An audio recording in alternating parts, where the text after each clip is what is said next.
The Voices of Dentistry Podcast Summit is coming to Scottsdale, Arizona, January 26th and 27th of 2018. Register online at voicesofdentistry.com.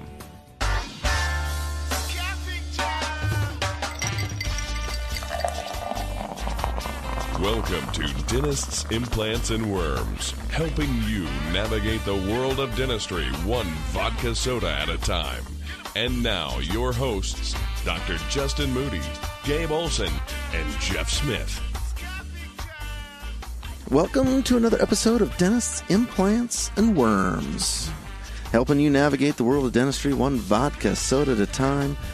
Coming to you live from Vancouver, British Columbia at the ICOI annual meeting. I do not have any co-hosts with me as we left them back in South Dakota as they were not worthy of a travel date like this. So, nor do we have a Boyd's Wine and Spirits to provide us with any adult cocktails right here. But I will be back in the States tomorrow hitting up Boyd's Wine and Spirits on Mount Rushmore Road. I got a real treat here. I had an opportunity to corral Kianor Shah, and he has what some believe is a groundbreaking implant in the works. Is that an accurate statement? That's correct. Thank you for having me on the show. Well, yeah, welcome to the show. So, as I was wandering through the exhibit hall, I found one of the most interesting poster presentations was by yourself, and it's Fulcrum Implant Systems. Correct. And that is your this is your company. This is your baby. This you the spokesman. What's the affiliation? I'm the inventor. Wow. All right. So we are talking to the kingpin here of the Fulcrum implant. First off, they can find it at fulcrumimplants.com? Fulcrumimplant.com, correct. Fulcrumimplant.com. All of his contact information and the website will be on the show notes, so you don't have to try to write this down as you're driving or walking or working out or whatever you're doing. All right, let's just jump into this. Tell me about why you wanted to invent a new implant. So I used to enjoy, I still do, walking long distances, and I was looking at infrastructure. And for a very long time, I've observed the implant industry with now over 1,200 implant companies that are not compatible with one another flourish in the market, and the number is continuing to grow. And looking outside the box, morphology was always interest to me. Dental teeth, roots and teeth crowns are generally polygonic in shape. They're not perfectly circular, they're not cylindrical. And looking at infrastructure again, skyscrapers aren't built on screws. They're built on columns. So the idea came about of finding another solution that would allow us to load an implant along the long axis of the implant itself for better force distribution. So about a year later, we are at this stage today where we have done quite a bit of testing with this, and the whole terminology we have changed in terms of one-piece and two-piece. We don't really call it a one-piece or a two-piece. It's a dual-function implant. It is up to the practitioner to decide if he or she wishes to load it the same day or wait the recommended time of 6 months for full osseointegration.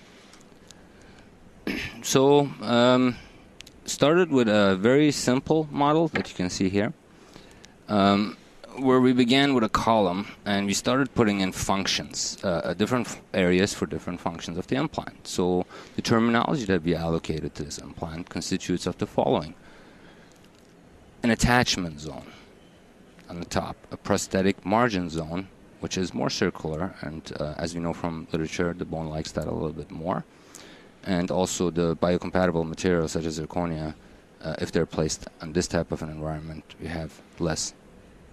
They're less prone to fracture. Then you have the switch. It's not a real platform switch. We do call it a platform switch because we're going from a round to a irregular hex that is wider mesiodistally than buccolingually. And we don't want to limit the practitioners to impact method or rotational method. After our examinations, we have found that both methods work. What this implant does is it has 6 sort of sharp corners, and an apical corner we call the fulcrum zone. So you have the bone harvesting zone and the fulcrum zone from the bone engagement zone. And as you rotate the implant in 1 millimeter short of the final destination, you accumulate autogenous bone. In these little divots here. Correct. These Okay. little divots. This is a threadless, screwless, cementless implant. We work with friction grip. We know that cement is our enemy. When it comes to, as you know, the bone concepts around the bone and healing. So, and we also believe that the autogenous bone that is accumulated will advance the idea of full osseointegration and also resemble more as to what the periodontal ligament does than having a through-and-through hole like the old blade implants. And also, we believe that by wedging in the bone, you have much more initial stability than you would with a screw. And also, our contention is that there's more surface area here. I mean, I would buy that. You know, the divots are, you know, we roughened implants to begin with, you know, to increase our bone-to-implant contact. But taking these small, you know, half-round divots out of here greatly increases the surface area of this implant. Precisely. And so the fulcrum part, I mean, lack of a better word, looks a little like a wedge. Yes, so 5 total sides of wedges. As you drive it in, and if you do it per protocol and you do the last with a particular tapper that we have invented, you will get, you will put all of the bone into compression, and the last millimeter is going to lock it in. We have tested it many different times. Once the locking occurs, you're going to need industrial grade pliers to get them out. That's the kind of initial stability. You're going to need some vice grips to get those out of there. Yeah, it's very, very profound. Imagine an axe going into wood further than it should. Sure. You can't get the damn thing out. No. Yeah. So we're talking about friction. We're talking about, you know, really once that autogenous bone reintegrates a mechanical lock. And you have, you said the word cementless. Tell me about the prosthetics that go on top of this. I mean, is it truly cementless, or? So you got to look at this. I mean, if you look at this, this is not an external hex, okay? This is an attachment zone. I wanted to clarify that in terms of terminology. Okay.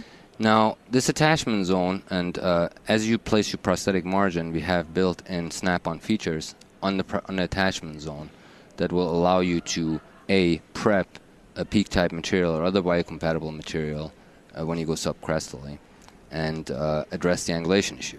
So the snap-on feature of the snap-on caps that can be adjusted would both serve in terms of you being able to turn it into a healing cap or changing the angulation and doing a pickup and sending it to the lab. Now, it's our contention again that angulation should not be addressed by the clinician in the mouth. We believe that angulation should be addressed in the lab and as part of the prosthetic. So you have a much better situation there. But some implants where there's bending going on and you have to bend back and you have all of these screws and multi-abutment screws, and we know that amongst the most common failures are, you know, failure at the screw abutment level. No matter how many hexes and different shapes that you put in internally, you're gonna have a stress break. And at that stress break, depending on the strength of the patient's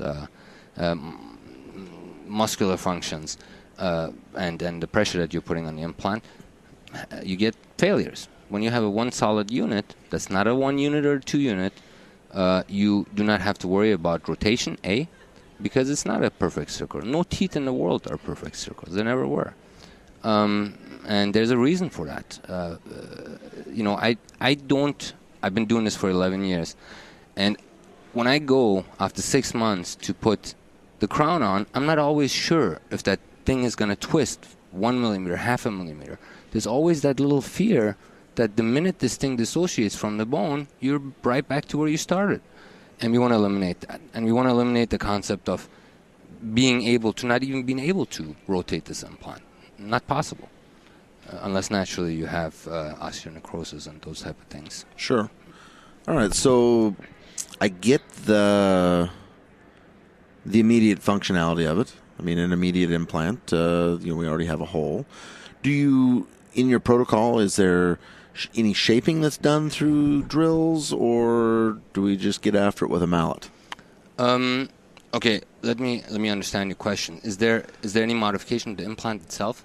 No, the implant site. Let's talk about placing the implant. Okay. It looks like a hexagonal wedge. Like it really looks similar to a wedge that you'd use to split some firewood. Yes. So how's what's the clinical portion of the placement of this? Is there say we have an edentulous mandible and obviously no extraction sites. Is there a pilot drill, or how do we start that process? So these implants can be placed in extraction sites as well as edentulous areas, depending on one of the 5 implants that we claim will be good for over 90% of clinical situations. So the protocol, let's walk all the way up to where you have a CT scan and you have determined your width and height and where you want this thing to end up. Then you use a 2.0 drill after your initial guide. Okay.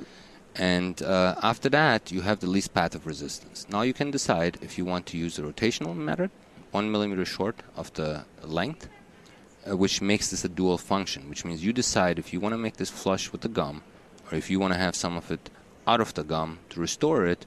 So it gives you more opportunity to decide what you want with these 5 implants, okay? 2 of them are at 2.7 and the other ones are at 4. The other 3, yeah. And we got a short version, a short, narrow platform diameter, and also a standard or a prototype, as well as a long, small platform, and then an immediate.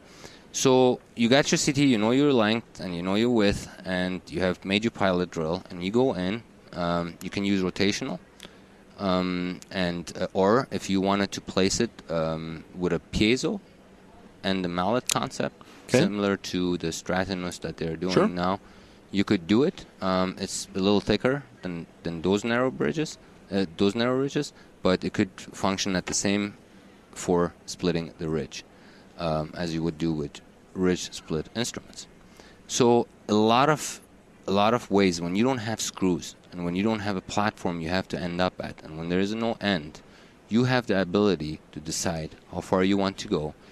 You have no vertical limitations, and that's another issue, because when you have titanium implants, which is a great material, 4 or 5, when you have recession and you have bone loss and you're in an aesthetic zone, it immediately becomes a problem. This implant can be made in any biocompatible material. We do not have threads to worry about, where, for example, in zirconia, that would be a bigger concern between the pitches and so forth. So a solid unit gives you a lot more core strength. Now that we know that zirconia, for example, is a lot stronger than it was, and that you can take a hammer to it and you won't have any issues, we are also projecting that this implant will sooner or later be made in porcelain, in zirconia. And as you know, zirconia doesn't transmit heat, which is quite a good thing, that if the practitioner wanted to actually prep this, they could, because the components that come with it will always fit, regardless if you make them smaller or not, if you're in an angulation, in a dramatic angulation situation. So those hypotheses have been tested, and what we're most proud of is our initial stability, which I would presume most implants are going after, initial stability. And we have had in our examinations perio readings that are well below 4, 5, 6 periotest readings in the initial stability scenario. And it's been quite successful thus far. How did you decide like sizes and widths and stuff? Did you use what you use common in your own practice, or how did you come about the what sizes you were going to do, and how did I find this really interesting, because this is outside the box.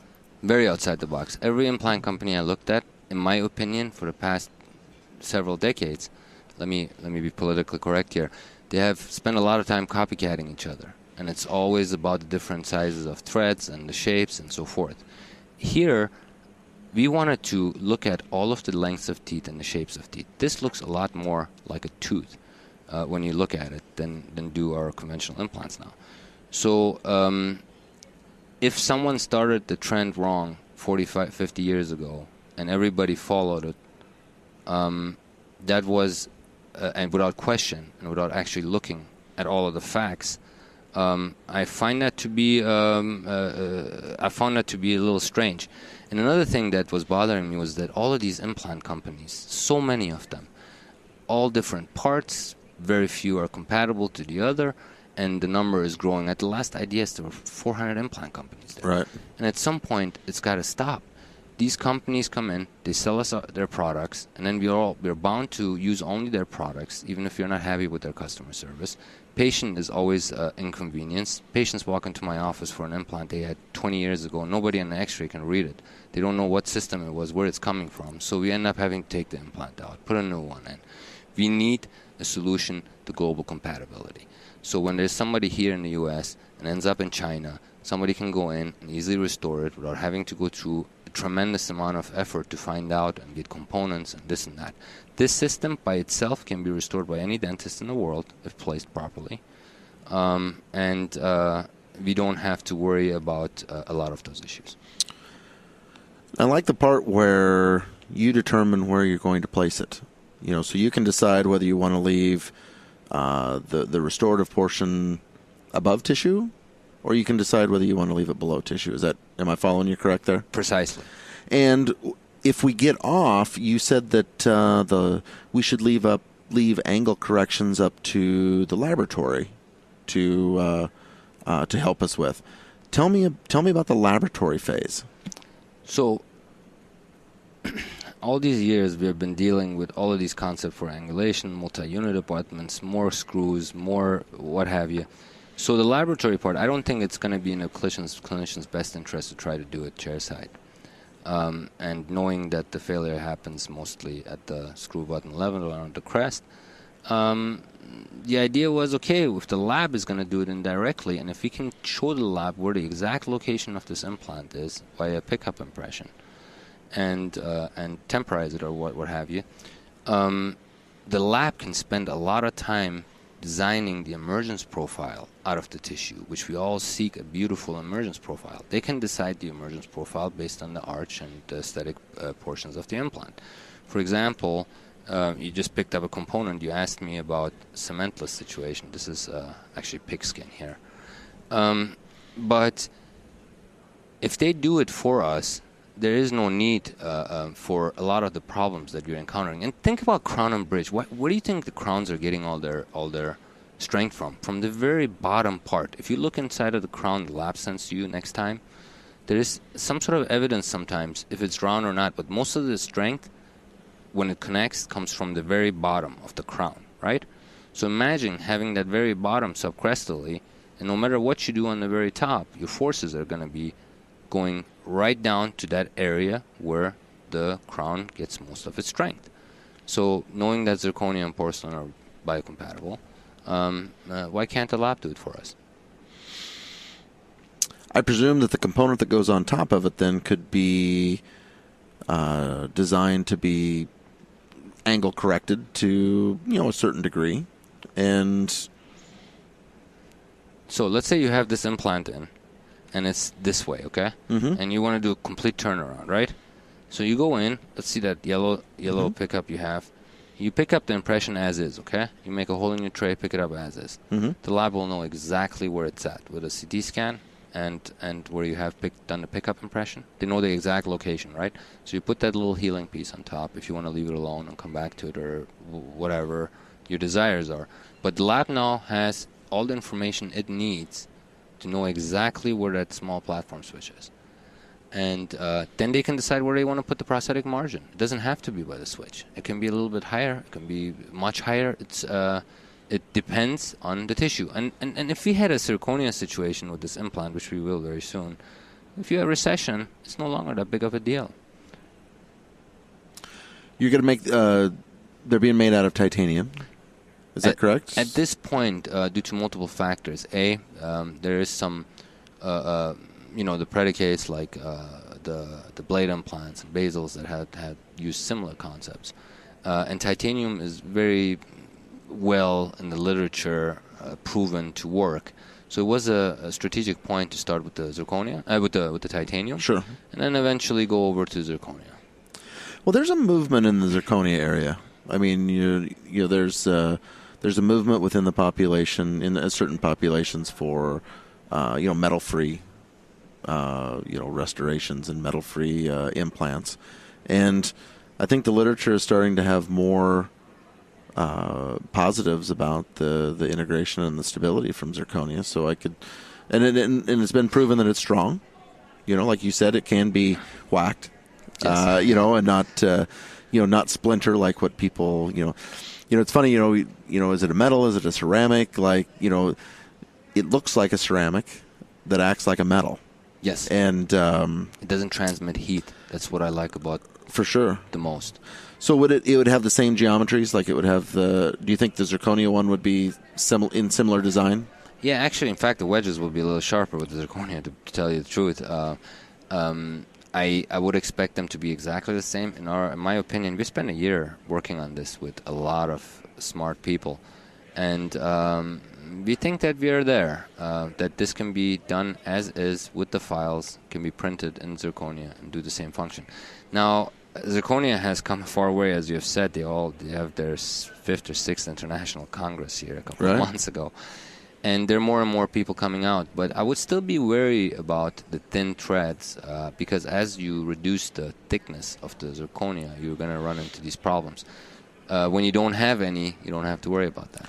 No, I think that whether it is titanium or zirconia, when I look at this, it's like, it has to be strong because there's not a hollow area for a screw hole, and you don't have a bunch of you don't have a bunch of threads that you're that are thin, and you worry about breaking. So I just don't. I see that this would be possibly a superior design, especially for something in zirconia. Yes.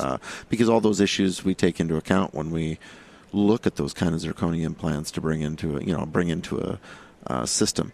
Tell me, I think you already said it, but tell me about the sizes again. On the top, is this how many different platforms? None. I don't mean to call it a platform, but this is one prosthetic zone across the board. One universal driver, one universal 2.7 thickness restorative zone, which composes the attachment zone and the prosthetic marking zone. One driver. Remember, I was talking about universality. Right. Universitality. It's a long day, man. Yes. It's what is it? 7 o'clock here after the ICUI meeting. So certainly simplify. One driver. You don't have a mallet, like you're not tapping. People don't like that anymore. You have a tapper that's designed very ergonomically that can get into posterior mandible and maxilla. In a lot better scenario than your osteotomes that you have for your sinus lifts. But nevertheless, if you don't want to use the mallet, you don't have to, because you can drive this right in. You can use this latch angle I got in my hand and drive it in. And drive it in. Drive it in. Once it reaches the length that you have predetermined, it locks. And then if you want it out, you better go start looking for some pliers. And so you could also use it as a piezo. You could use a piezo. Certainly. I did that with a piezo on a couple of tests, and what I found is that when I had to go from the Ninja blade, which is the very sharp one, the first one, all the way to C4 and C5, it took me quite a bit of time to change the heads, and it was becoming sort of annoying. But ultimately, if you wanted to use it for the narrow platform, it would be a lot quicker, because you only would need one insert, the first one, and then you can drive the narrow platform in. So yes, more options for the doctor to decide what he or she wants to do. It looks simple. Yes. I mean, I'm not trying to dummy down your implant, but it's like sometimes I think we make things too complicated. Yes. The real sophistication in life is simplicity. Yeah, I think you have some truth to that. And tell me about any surface coatings. Are you gonna RBT it, etch it? What do you? So this one was anodized on top to differentiate between the two zones. Sure. And it was, I believe, sandblasted and acid etched. Okay. These ones were zertite treated. Okay. And we are exploring other options. I am not sure if we are going to get much additional benefits from the surface treatment, but the opportunities are endless there. Well, I mean, I still think that whether you have a machine smooth one like the one I have in my hand versus etching, I mean, if on the microscope level, I mean, there would be some additional bone to implant contact on an etched surface. I mean, I think that is clear. But you know what I think is unclear though is, how much does that really matter? So 20 years ago, 30 years ago, was it? They were telling us smooth surfaces are all better than acid etched and rough ones, right? Backed by literature, and now they're telling us we should etch it. So I'm not sure which if it's going to give us the added extra benefit. The key is primary stability. That's the key. That's the key. When I first started out doing this 20 years ago, I was using Stern Gold Machine Smooth. I mean, they're just shiny, shiny silver implants, and by God, most of them worked. Yes. I think that the surface treating of those has helped, but the problem I have with that assumption is that I placed the smooth ones at the beginning of my learning curve, where we know that the inexperienced implantologist is going to have more failures just because of their inexperience itself. So comparing what I use today and my success rate today versus what I did before, there's other variables other than just the implant. I mean, skill set, experience, patient selection, like all that crazy stuff. So I like this. So this is a different top. Yes, that's a prototype that we were working with in terms of testing bending functionalities. But what we realized is that if we bend, and a clinician goes in and bends, and they can't bend back, so that was not a prototype that. You see also this one right here where it all started. So there's multiples that I've put in front of you to tell you the history of where we started and where we are now. That's what we're here to talk about. I've listened to people talk about this bendable design before, and we talked about it before we went on air, is that in a perfect world where the clinician had a skill set that could bend these perfectly every time, that sounds like an ideal implant. I'm gonna put these in. I'm not worried so much about exact parallelism because I'm gonna bring a little tool in and I'm gonna bring it back. But at the end of the day, any bend of any metal is going to be a fatigue spot. A, it's a fatigue spot. B, you're going to have prosthetic problems when you start bending. Yeah, there's just no. And then if you go too far and you bend it back, like the implant's loose. It's done. It's done. Like it's done. So it was a cute concept. I think I was talking to Dr. Niznik, and he almost had a heart attack when I told him we're trying to get a little bending action here. But we actually got smart and shied away from that concept and stayed with our one unit dual function, one piece implant. And I don't want it to be misinterpreted as being one or two piece, because it does both functionalities.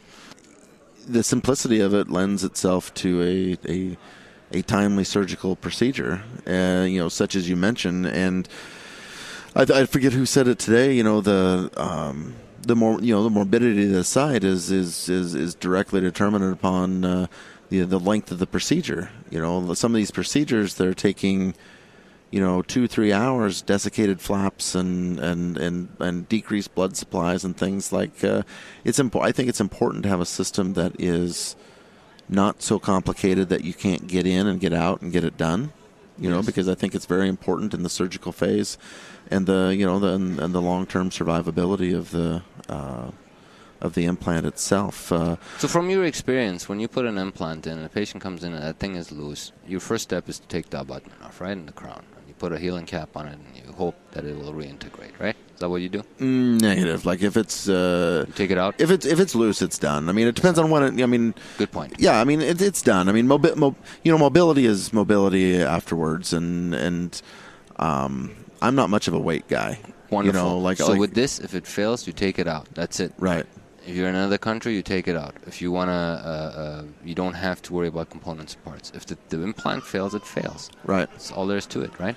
And I think that more people need to understand that. You know, like, I don't know if it's the litigious society that we live in or whatever it is, but like, you know, listen, like these things fail, and you can make it out to be a big deal, but like, they fail, just replace it, you know, but be conscious of, you know, what you're replacing is, okay, why did it fail? You Precisely. know, my first question is always when I have an issue is like, okay, it's like the person that comes in, you put some veneers on, the front one chips, and you're like, oh crap, you know, stupid lab, you know, whatever, you know, you go put another veneer on that chips, you know, a couple weeks later. Well, if I put some veneers on, which I don't really do anymore, but if I was to put those on and someone chipped it, like, my first thought is like, highly doubt it's the lab's fault. Highly doubt it's our material's fault today. If I did my isolation, did what it is, what did I miss? What interference? You know, what did I miss to cause this thing to chip? You know, and the same thing is with the implant. You know, we're so hell bent on replacing that we often don't. In my opinion, we often don't think about why it actually failed, and we just go ahead and we repeat the same damn process that we... That's insanity, right? It is, but it's reality, you know, of what's being done today. So, you know, my vision of, you know, you can call it complications, you can call it whatever, but my vision is like, you know, we got to sit back and think about what did we miss in the health history? What did we miss? You know, was it a surgical issue? Like, what is it that caused the stupid thing to fail? But at the end of the day, if it failed, like, let's move on and let's figure it out, move on and replace it. Right. I mean, it's Precisely. just... They taught us back then is take the abutment off. I agree with you because I've done it this way, and it's a 50-50 situation. Some of them will come back and take, and then you got to wait for X amount of months. But you already have a necrotic layer on that implant. That thing is loose, so the body has to remodel, and it takes time. And to take that risk, I agree with you. It's probably wiser to take it out, clean it out, graft it, come back again. Then you know you get a nice situation. You know, if it works half the time, that's great, you know, but the other half of the time, like, you've wasted more money and the patient's more time. And you don't know. And you don't know, so you just got to wait that much longer. Like, I feel more predictable about just starting over than I do to, like, put my faith in something that's already failed. Yes. But you know, the beauty of our profession is, on that same note, is that if you don't cause permanent damage, if you don't end up in the sinus, if you don't cut a nerve or what have you, things heal. And if you're good with the patient, and if you care about your patient, and the patient sees that you're a good person and you want to help them, you're not going to have those complications about this litigious society. In all my years, I haven't. But it depends on the rapport that you build with your patient, and the preclinical preparations that you make, including the informed consent process. You tell them, hey, this is not a perfect science, and we're using all of the tools available to us, such as a CT scan and whatever else we have. And the patients are very understanding. But luckily, as long as you don't cause permanent damage, you usually are in a good position. I have to agree. Last night, I was having some cocktails with some new friends from Australia, and they were asking me, they're like, well, do you use informed consent forms? And I was just like sitting there going, you know, you guys probably think I'm crazy. I said, but for 20 years I have not. And they were like, neither do we. Really? And they talked about it, and I told them, I said, I think part of it is the rapport that I do build with my patients. That's it. And it's like I trumps all. I treat them with respect, and I respect their time, and I respect what I'm doing to them, and I do a very good job of getting informed consent. I put it down on the charges. But you educate them, right? But I educate them, and I think that when it does go south, like I showed an image yesterday morning where I did an immediate number 8, and it went rogue on me, and it wasn't in the right spot. One of those things, I took my post-op CT, but I didn't look at it because I was like, just one of those things. Like I thought it was great. Yes. Next morning, I'm going through the charts, and I'm just like, I'll just pop that in, take a look at it, because I'm looking like, hell, I'll add it to one of my lectures, and I'm like going, well, I wasn't planning on adding it to my complications lecture, but that's exactly where it ended up. So what I did was, I called the patient and I just said, hey, you know what? The implant got away from me. It wasn't. It's not perfect, and you paid me for as close to perfect as I could do, and I can do a better job. I said, I need you to come in. I said, I'm going to need to numb you up, and I'm going to, fix the thing. Yeah, I said, you're not going to be out any money, but you're going to be out some time. But they're appreciative of that. That you called them and you said, hey, I think I made a mistake and I want to correct it. The first thing he said was, he goes, I wouldn't have expected you to. He goes, I trusted that you would make this decision. What I didn't expect was you to call me and tell me. I figured, if something like this would happen. I was just like, well, it's not a job for my team because they didn't do it. I said, I did. And it's that kind of thing. The Australians made a little point that I subscribe to, and I'm sure that this is not, maybe politically correct as far as the informed consent rules, but, if I use the cone beam on 100% of my patients, and if I do drive my implant into someone's nerve and cause permanent damage like you talked, or sinus or nose or wherever we're talking about, that informed consent didn't give me the right to do that. Yes, but you outlined, if you're educating your patients and you tell them that they're a risk, you have obtained consent if they allow you to proceed. But in the paperwork, and bottom line, the first thing that you said, that patient report that you built, trumps everything. I agree. Okay, if the patient's got a good rapport with you, they're not going to go after you. That's just how it works. Yeah, and I subscribe to that. And, I'm going on record here saying I don't think that is for everyone, especially if you don't have that interpersonal skill, if you don't have that communication skill with your patient, then, which not everybody does. Well, and your long history of being in the business. Yeah, I mean, I've done 4 or 5 of them, and I haven't hurt anybody yet. So I suppose, we've done okay with it. But man, this is so. What made you get up one morning and decide you're gonna, I'm gonna reinvent the implant world? Like, I know you already said, the cross compatibility and stuff, but where did you start? Like, was this a vision? I mean, did you? Yes. Have you heard of the Extraction Academy? So that's next on our list to talk about. But let's dive into that. Tell us about the Extraction Academy. Let's dive into that. That's a good topic. So it took me, when I got out of school, years of going to conferences, all these different conferences, to get to learn how to do, from the beginning, the simplest stuff, all the way to the complex stuff. And I wanted to find a cure for that for our colleagues that are coming out of school, or the ones that have been in practice for 20 years and are afraid of extractions.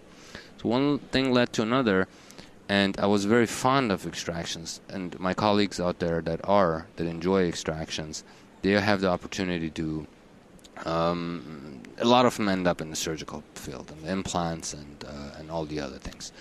But there's no gap, there's no bridge for that gap. I see all these doctors that are taking the teeth out, and they don't have the courage to go back in and put the implant in. That's the simplest part. The work is in the extraction. It's all the foundation.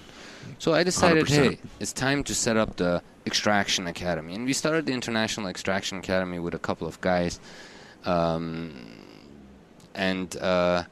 put on our first show. I think it was Dr. Hakamian, Dr. Greenwood, at the very first show. And we had a great response. A couple of specialists actually came out. We brought a couple of guys out that lectured about pharmacology, everything from anatomy, like a quick refresher to the anatomy, head and neck anatomy, into biophysics, into preclinical preparation, into pharmacology, sleep dentistry, we took all of that out and put it online so people can watch it. So we did about 12 hours of recording there. And then we brought the module, that's the first module. And then there's a second, third, and fourth module. The second module is an 8-hour workshop where we work on, we do some lectures, and then we do work on pig jaws, and we do extractions, which are very tough on pig jaws, so you can really, really get the concepts down. 100%. And after that, they get to learn different, most of us know simple sutures, but the more complex suturing and the horizontal mattress and the vertical mattress. And we teach those again, and bone grafting and guided bone regeneration, the simple stuff. And then in Module 3, we'll create that bridge where now we're talking implants. Simple. Here is the edentulous on a pig jaw. Here's your extraction site that you did yesterday. Let's get some implants in there. So they train with us there. And then in Module 4, we'll bring them to our clinics where they get to do shoulder-to-shoulder, live surgical training, and get them to the next step. So they get to place the implants on their own patients, your patients? It depends on the scenario and where we are. If you're in California and they're carrying a license and they come to my clinic in Palm Desert, they will be able to do some cases with me. I mean, with my guidance and one of the other faculty. They have a California members. license. Yes. Right. We have...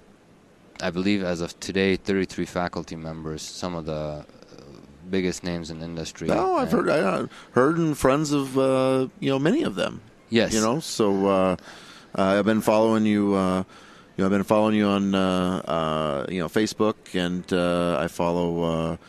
I also follow many of your faculty members as you're adding them. And tell us about the summit you got coming on. You got a big meeting coming up. So now we got done with Module 4, right? Right. Now, going back to the statement that I made that I went to countless conferences to try to figure out what these implantologists are doing and bringing it to the younger crowd, because it's becoming very prevalent. It's one of the top diseases, edentulism, for sure, if not the top. And there's going to be more implants. There's a big prospect in the years to come for our profession. So more general dentists need to get involved. And so I thought to myself, what is the fear that they have is that they don't have the education that they need. They don't have the tools. You cannot build a home without tools. So why not bring all of the best of the best? And who knows, you're on one of our lists. And who knows when you will get tapped. But we have a process of 3 individuals that nominate a faculty member and 3 ratified. So we went and got these 30-some speakers from 6 continents, and they teach about every major topic in implantology. So once they go through the Extraction Academy, once a year, we're going to put on a grand show where we bring these faculty members from all over the world and find out what they're doing, what they're teaching, and allow the individuals that come to these to be able to do it in one setting, get a tremendous amount of information, get contacts, and collaborate, and be able to not have to do what I had to go through for many years in chasing different conferences and different courses, but have it in one location. So it's a very big vision, big idea. The mission is to learn one, do one, teach one type scenario. And right now we are making great advances. I'm anticipating 50 speakers when this is done from 50 countries. I believe you're doing 10 expert panels. And I lecture at financial technology events. Started lecturing with them about 5 years ago. And this is a good story. They started in a small room, these fintech companies. And within 2-3 years, this industry exploded, financial technology, where you were doing peer-to-peer collaboration. And I took that concept out of their business and I'm trying to bring it into ours. Peer maximization and peer-to-peer collaboration, be it in financial, academic, or any other scenario.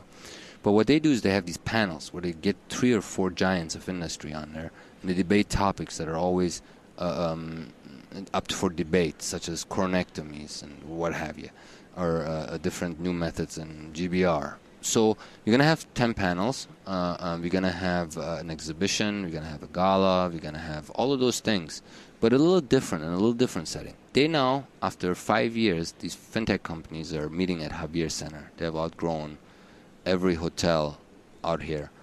And I follow them very closely, and I've learned a lot from them on how to structure these conferences a lot more effectively and efficiently, because we get all of the executives from the major banks, financial, regulatory industries that come to these meetings, Federal Reserve guys, you name it. So it's good to learn from them, and that's what it's all about, is to bring new information for the benefit of our profession and our colleagues and our patients. Well, how do my listeners find out about the Extraction Academy? Like website? extacademy.com. That's easy enough. When and where is the meeting?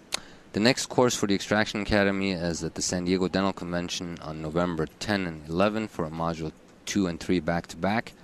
The San Diego Dental Convention is ran by Chris Iapalato, and he's been doing it for quite some time. He has had great success. But if you guys want to come out and get some sun and enjoy the beauties of Southern California, I invite you guys to come to our next course and find out for yourself. Well, but your big meeting.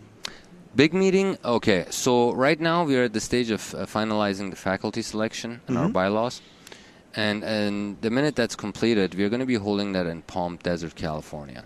And Palm Desert is a very good destination. We have over 2,000 dentists from different organizations that come out there with their families and stay a week and have a great time. And, you know, conferences are not only about learning, okay? Right. We always have a good time the days to follow or at nighttime. But so we're wanting to structure it around the ICUI meeting of the World Congress of next year. They have it in September, and then you get a bunch of oral surgery meetings going on. So it'll likely end up in late October or early November. But we will make that announcement in 2 weeks as to the date. Cool. And it'll be in Palm Desert. It's going to be one for the history books, my friend. Yeah, you know, I see all these people coming on as faculty, and you do have... it's an impressive lineup. It is. There's something I may just show up and listen to. Oh, you'll be invited for sure. It didn't take very many of your first.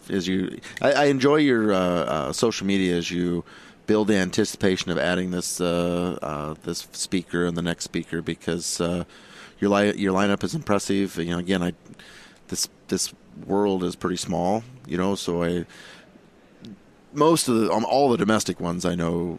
You know, I virtually know who they are, and some of the foreign. But it's a little bit of humor, you know. Like, some of the doctors are writing me, they're like, "I love how you introduce these doctors like they're getting ready to go into a ring or something." No, I appreciate it. I mean, hell, you got people from South Dakota that wear bow ties and stuff. Like, you're stepping out on the edge there a little bit. That's right. I tell you about a movement that I would want you to consider looking at and doing some podcasts with.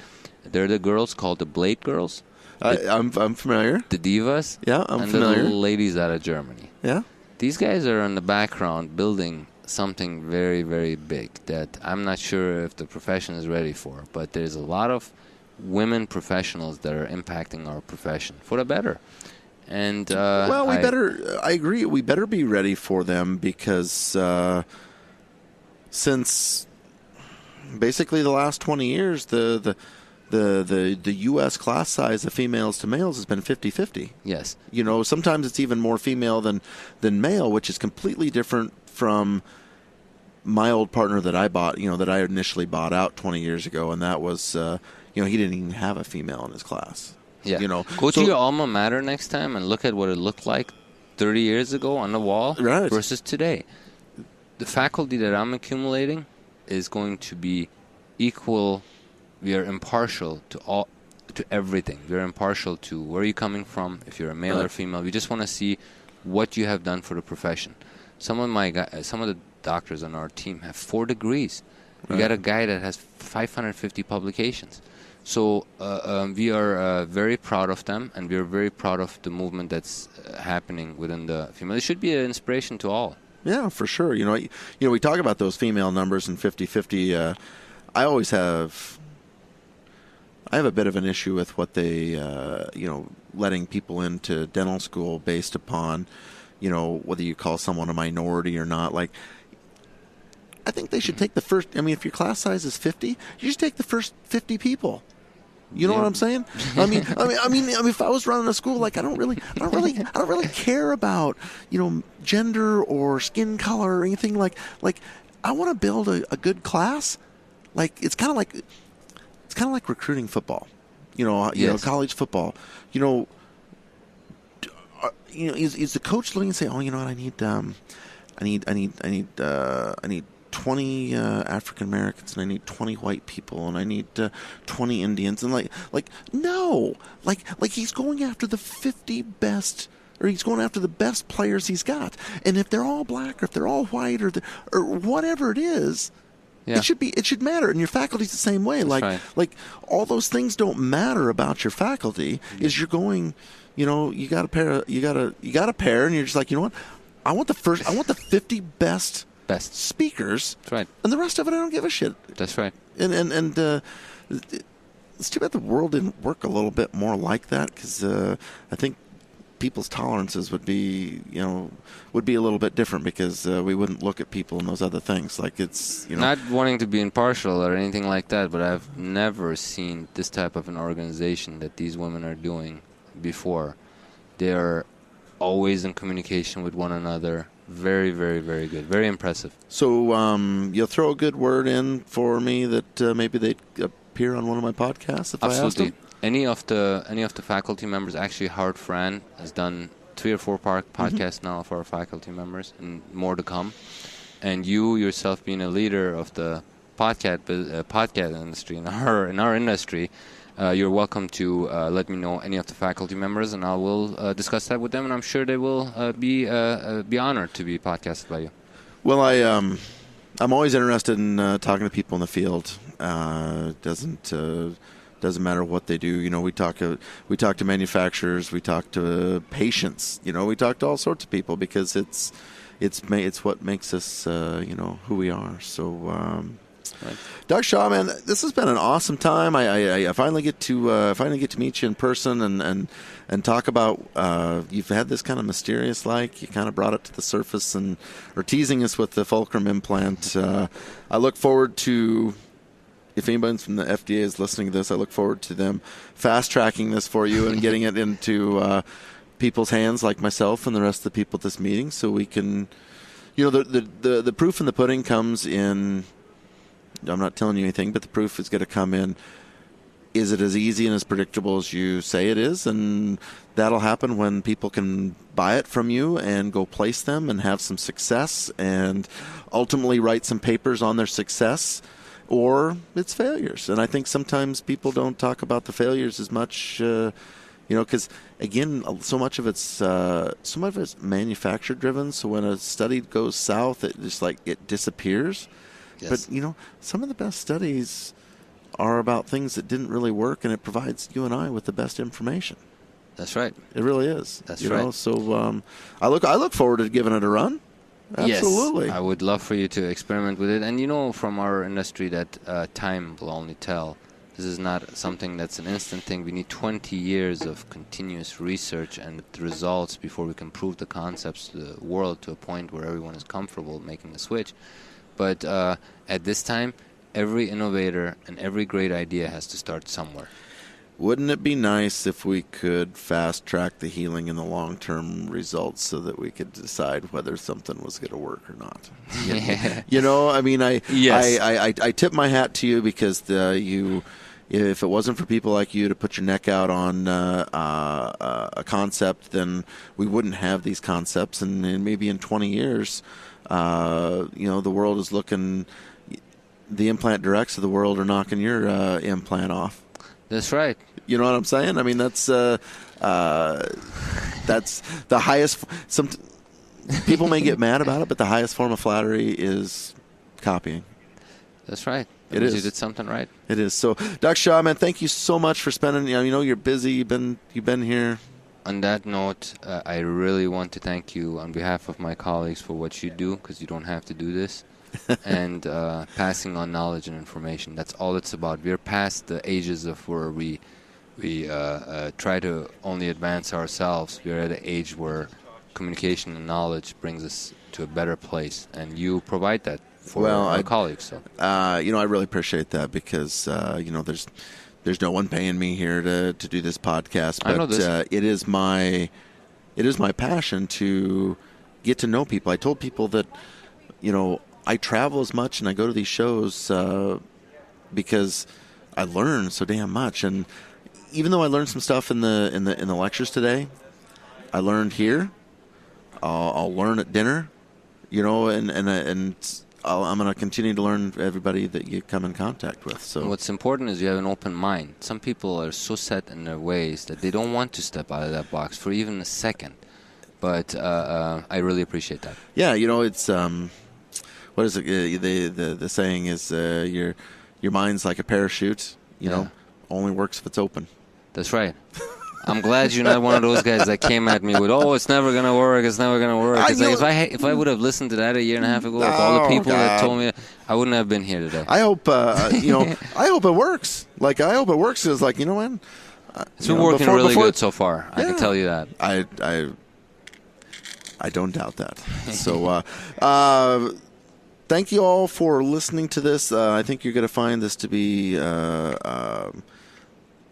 a resource. You're going to go back in time and listen to this podcast to find out where it all started, because this is going to be I think this is going to be a force to reckon with. All of the show notes for Dr. Shah and Fulcrum Implants will be obviously in the show notes, so they'll be able to find that. We'll put the link to the Extraction Academy in there, as well as we'll update the show notes as soon as you announce where the location is, so we'll let our listeners have the opportunity to learn from the masterminds themselves. And I might just be out in the crowd with my Facebook Live saying this is what's going on down in Palm Desert. You know what? You need to do this thing when it's cold out, because it's cold in South Dakota. Snowbirds, yes. So around October, November, when it starts getting cold, everybody's going to want to do a little golfing and, get a little sun. Yeah, you won't have to twist my arm to come. Doctor, thank you so much. Thank you very much for your time, and I look forward to a great friendship with you in the many years to come. Absolutely, absolutely. Take care. Bye-bye.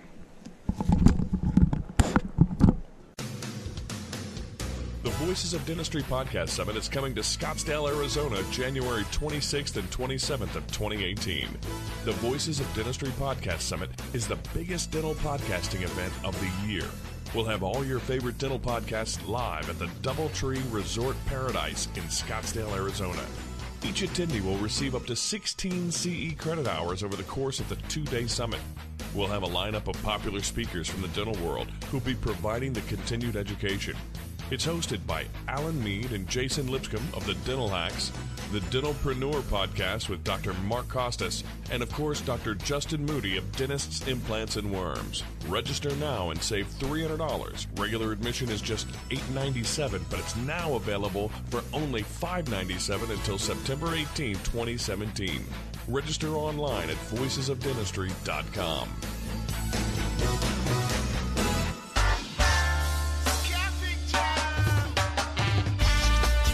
Thank you for listening to Dentists, Implants, and Worms, helping you navigate the world of dentistry one vodka soda at a time. If you'd like to know more about the hosts or the show, check out dentistsimplantsandsworms.com. And be sure to find us on Facebook and Twitter. For Justin Moody, JustinMoodyDDS.com. For Jeff Smith, JeffreyAllenSmith.com. And follow Gabe Olson on Twitter at Gabo21. Dentists, Implants, and Worms.